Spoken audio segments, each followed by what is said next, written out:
Remember a few weeks ago they met at a hotel, about a month ago? Government officials about how to go after Al-Qaeda, and then the hotel got blown up, and it was in mainstream news that U.S. Marines were running around bringing boxes into the building right before it blew up. On and on and on. And so this is the international crisis that Barack Obama is discussing. And they're going to use this crisis coming up the next 3 months while they devalue the dollar and have a world currency reduction, so it won't look like it's being devalued because all currencies are going to be devalued simultaneously. That's been openly announced. This is global government by the bankers, what they set up 2 weekends ago in Virginia. Openly saying in hundreds of newspapers, a new world order. They will use that as a smokescreen, the new military action, while the economy is further consolidated. They're masters at diversion. I know the public's very simple-minded. Here's a quick example. All the debates on radio, TV, newspaper, 95% of them, are about, should we bail out $25 billion or $40 billion Ford and GM and Chrysler? Will it cause a depression if this happens? So they're making the depression that's coming all about, it's the talking point, the automakers. They're causing the depression now. First it was subprime mortgages, had nothing to do with that. This has been done by design. It was the derivatives and the banks cutting off liquidity to Main Street. And there's another diversion. We're only having a debate about the bailout of $25 or $40 billion of Ford and GM and Chrysler instead of the almost $8 trillion as of last week. I'm sure it's over $8 trillion now. It's, what, $300 billion a day. $7.8 trillion stolen by the bankers with a bait and switch, terrorizing the public. Any question who the terrorists are? The head of the Federal Reserve, the private bank, the head of the Treasury, all of them are saying, we will have depression, it will be death and destruction, it will be martial law, the whole country will collapse. If you don't do this, we have to have the money right now. They get it and say, next day, we're not using it for that, we're keeping it and having bonuses and letting our banks buy up other banks and insurance companies and infrastructure, and the bankers all laugh and say, we're doing great, this is wonderful. Publicly. Throwing it in your face and saying, hey, we're going to use the Army in America. A month ago, they say it's 2,000 troops, 3,000 troops, and it's 20,000 troops Sunday. By the middle of next year, you're going to hear them talking about 200,000 U.S. troops deployed here. Oh, yeah, they're going to get pulled out of Iraq and brought back here. They're going to have contractors here, and the rest of them are going to go to Afghanistan and Pakistan. Unless we get the word out. This is so historical, so diabolical, so huge, and it's happening right out in front of everybody. And the COINTELPRO operatives are all over the internet, message boards, YouTube, everywhere, going, Alex Jones is lying, none of this is happening, he's a Fed, he's a this.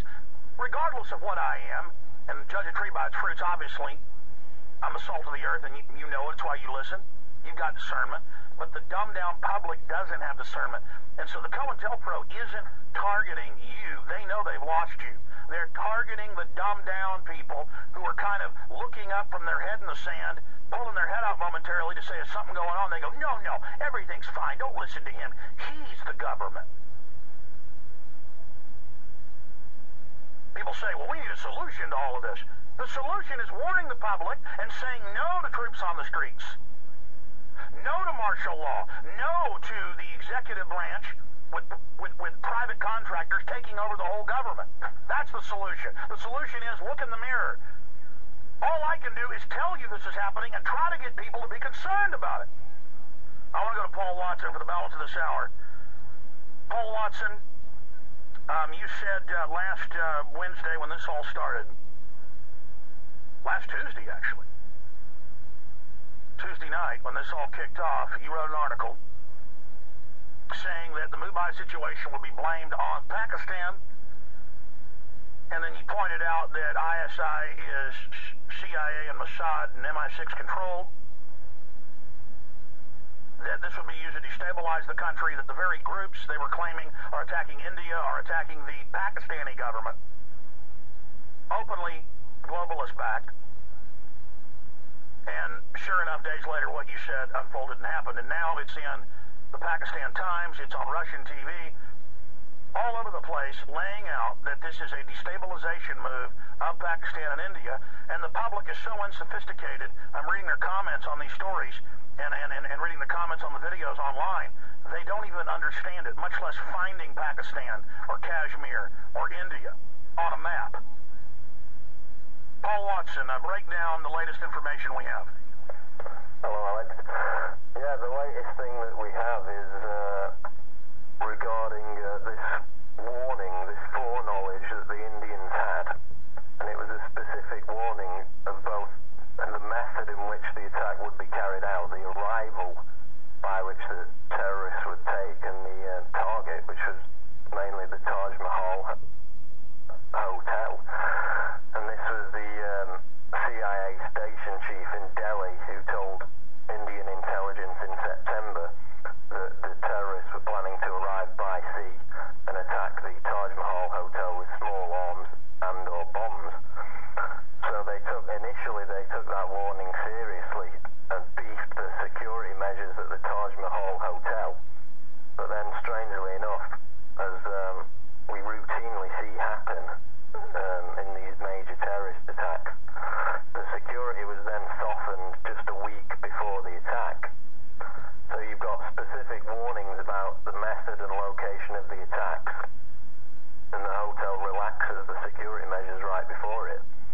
Now, there are also eyewitness reports from people on the ground of police who, as these armed terrorists were running through the subways and the restaurants and the streets shooting at people, the police refused to shoot back. And that's why now you have these videos emerging of citizens who are forced to gang up and go hand to hand in combat with these terrorists because the police are nowhere to be seen. So, I mean, the question is, if these security measures were softened and if the police were not firing back at the terrorists, and why did the attack drag on for 2 or 3 days? The question has to be asked, was there some kind of stand-down order? Because the way in which India has exploited the attacks, which, as you mentioned, I predicted, it wasn't hard to predict because they always blame Pakistan for everything, but the level to which they've pushed it in this situation goes above and beyond anything. And they're obviously trying to blame Pakistan to deflect from the fact that they were given this specific warning and they failed, not only they failed to prevent it, but, you know, they let the whole thing drag out for days, and the sentiment has now started to turn. You've had the resignation of top official in the Indian government, you've got more on the way, and people are starting to ask serious questions about how they failed to prevent the attack and why they let it drag on for so much time. So then, they've killed 9 of the 10 terrorists. There were supposedly 10 terrorists, other people say there were 15 or more. They've got one. They always catch one lone patsy. There's always one left. This is following all the classic patterns.